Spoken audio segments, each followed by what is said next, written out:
आई है चिट्ठी आई है, बड़े दिनों के बाद हम बेवतनों को याद, वतन की मिट्टी आई है, चिट्ठी आई है। सो फाइनली CSIR नेट वालों ने एक चिट्ठी दे दी है कि हम एग्ज़ाम कराने वाले हैं और ये एग्ज़ाम होने की जो संभावना है वो सितंबर में होने का इन्होंने बोला है। तो यार मैं आज आपके सामने कुछ पॉइंट डिस्कस करने वाला हूँ कि जो CSIR नेट का एग्ज़ाम डेट क्या रहने वाला है और कब नोटिफिकेशन निकल सकता है, एग्ज़ाम पैटर्न जो होता है वो क्या रहता है और कैसे आपको इन 2 महीनों के अंदर आपके एग्ज़ाम की तैयारी करनी चाहिए एंड कट ऑफ्स क्या रहते हैं। सुन मैं आपके सामने बात करूंगा कि जो CSIR नेट का नोटिफिकेशन कब आ सकता है और एग्ज़ाम होने की क्या संभावना है, लास्ट 2 मंथ में आपकी एग्ज़ाम की तैयारी किस प्रकार आपको करनी चाहिए एंड यहाँ पे जो प्रिपरेशन स्ट्रेटजी के साथ जो कट ऑफ्स है life science, physics, mathematics and chemistry पे क्या रहे हैं वो मैं आपके सामने डिस्कस करूंगा। तो यार ये सब बातें मैं आपके सामने बताने वाला हूं, पर मैं आपको इससे पहले बता दूं कि CSIR नेट ने बड़े ही अपने दिल पे पत्थर रख के एक नोटिफिकेशन दिया है कि भाई साहब ये हमारे ट्विटर पे भी मिला है, ये हमें ट्विटर पे भी दिया गया और उनकी ऑफिशियल वेबसाइट पे भी मिल जाएगा आपको, जहां पर इन्होंने बताया कि एग्ज़ाम होने की जो संभावना है वो सितंबर में हो सकती है। तो आप अपनी तैयारी जारी रखिए। तो जो भी स्टूडेंट्स तैयारी कर रहे हैं, मैंने आपको पहले भी बताया था कि इसका जो एग्ज़ाम है वो सितंबर में होने की संभावना है। एंड इसमें बात करेंगे पेपर पैटर्न के बारे में। तो नॉर्मली CSIR नेट का जो एग्ज़ाम पैटर्न होता है उसके अंदर 120 क्वेश्चन आते हैं और 200 मार्क्स के क्वेश्चन रहते हैं।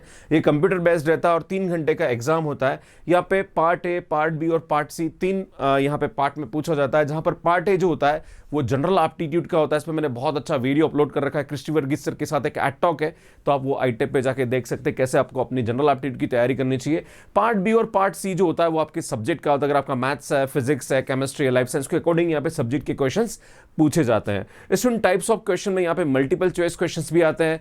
कुछ सब्जेक्ट ऐसे हैं जहां पर मल्टीपल सेलेक्ट क्वेश्चंस भी पूछे जाते हैं, वहां पे नेगेटिव मार्किंग नहीं होती है, तो ये थोड़ा सा आपको ध्यान देने की जरूरत है। सब्जेक्ट यहाँ पे है केमिस्ट्री, अर्थ साइंस, फिजिक्स है, मैथमेटिकल साइंस है। तो यार ये सब 5 सब्जेक्ट में एग्जाम होता है। अब बात करेंगे सुन यहाँ पे CSIR नेट जो एग्जाम होने वाला है, इसकी एग्जाम की जो आपकी लास्ट 2 मंथ स्ट्रेटजी क्या होनी चाहिए, कैसे आप इस एग्जाम की तैयारी बेस्ट तरीके से आप कर सकते हैं। और खास करके वो स्टूडेंट जिन्होंने अभी MSc किया और पहली बार ये एग्जाम देने वाले हैं और वो अपनी तैयारी कर रहे हैं, तो लास्ट 2 महीने में बच्चा जैसे ही बहुत सारे स्टूडेंट से मेरी डिस्कशन होती है कि सर एग्जाम डेट आ गई, हम टेंशन में, हम कैसे पढ़ाई करें, सर प्लीज कुछ टिप्स दीजिए। तो बिल्कुल परेशान होने की जरूरत नहीं, इन 2 महीने में आप बहुत अच्छे तरीके से तैयारी कर सकते हैं, क्योंकि आपने पहले भी तैयारी करी है, तो वो कहीं ना कहीं उसको एक्सेलरेट करने की जरूरत है। सो जो फर्स्ट पॉइंट है यहाँ पे वो है प्रीवियस ईयर क्वेश्चन। आपको कहीं ना कहीं प्रीवियस ईयर क्वेश्चन से आइडिया लगेगा कि किस टाइप के क्वेश्चंस एग्जाम में पूछे जाते हैं। मैंने बहुत सारे स्टूडेंट्स को देखा है कि मैं CSIR नेट एग्जाम की तैयारी कर रहा हूं, मैं फॉर्म भर रहा हूं, पर इवन वो प्रीवियस ईयर क्वेश्चन तक को भी नहीं देखते हैं कि कैसे एग्जाम में क्वेश्चंस पूछे जाते हैं।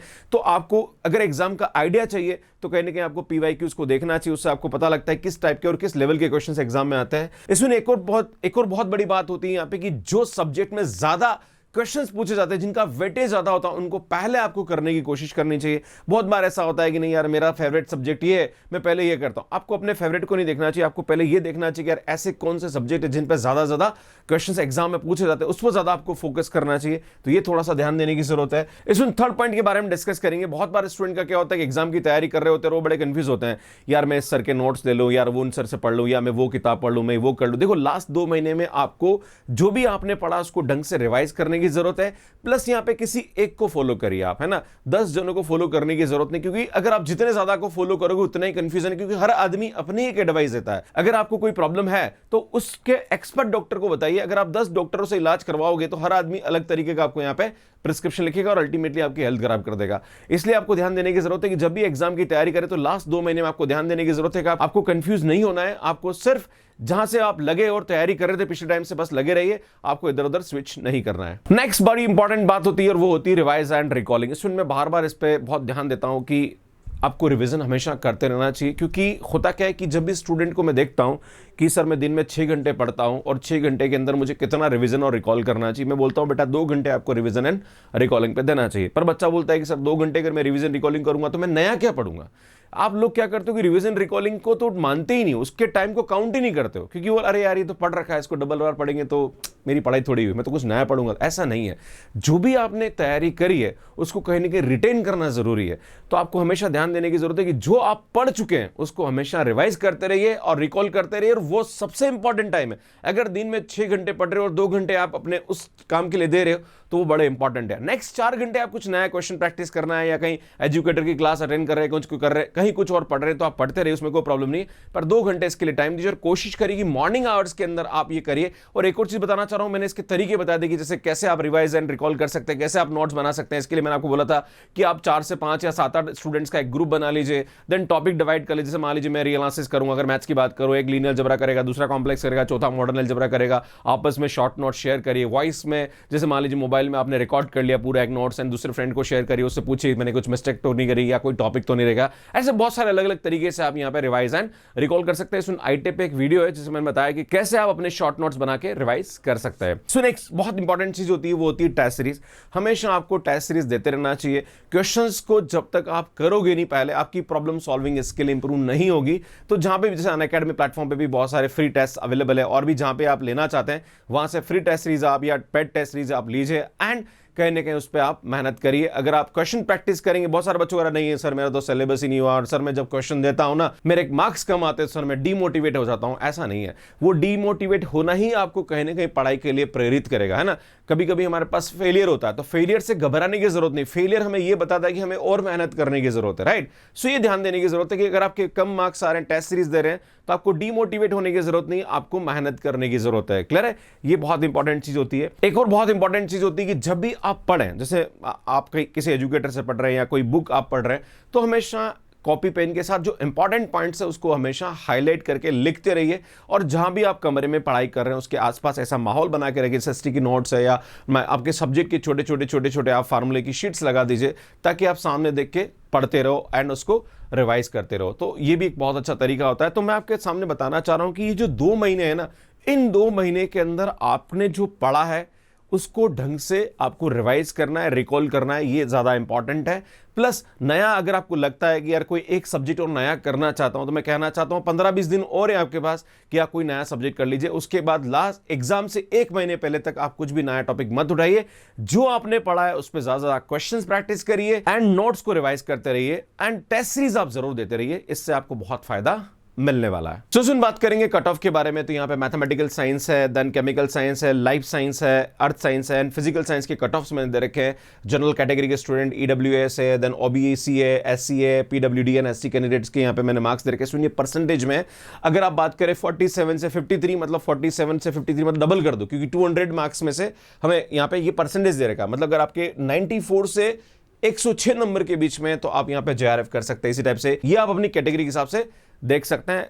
नॉर्मली क्या होता है कि स्टूडेंट्स का रहता है कि सर हमें ये पता नहीं पड़ता कि कितने नंबर आएंगे तो मेरा नेट जेआरएफ या नेट क्लियर हो सकता है। अगर आप मैथ्स के स्टूडेंट हैं तो अगर आपके 100 से 106 के बीच में आते हैं तो आप जेआरएफ क्लियर करते हैं। अगर आपके मार्क्स अराउंड 95 और 100 के आसपास आते हैं तो आपका नेट क्लियर होता है। इस बार तो काफी कम गया था cut off as compare to like previous exam. तो कट ऑफ यहाँ पे थोड़ा सा वेरी होता रहता है according to the number of students and paper किस टाइप का एग्जाम में आ रहा है उसके हिसाब से रहता है। सो इस कट ऑफ से आपको आइडिया लग जाएगा कि आपको किस तरह से एग्जाम की तैयारी करनी चाहिए और आपको क्या टारगेट लेके चलना चाहिए। सो नेक्स्ट बात करेंगे कि कब सर सीएसआईआर नेट का नोटिफिकेशन आ सकता है। मैं आपको बताना चाह रहा हूं कि सीएसआईआर नेट का जो एग्जाम के लिए नोटिफिकेशन आ सकता है वो हो सकता है फर्स्ट वीक ऑफ जुलाई या सेकंड वीक ऑफ जुलाई।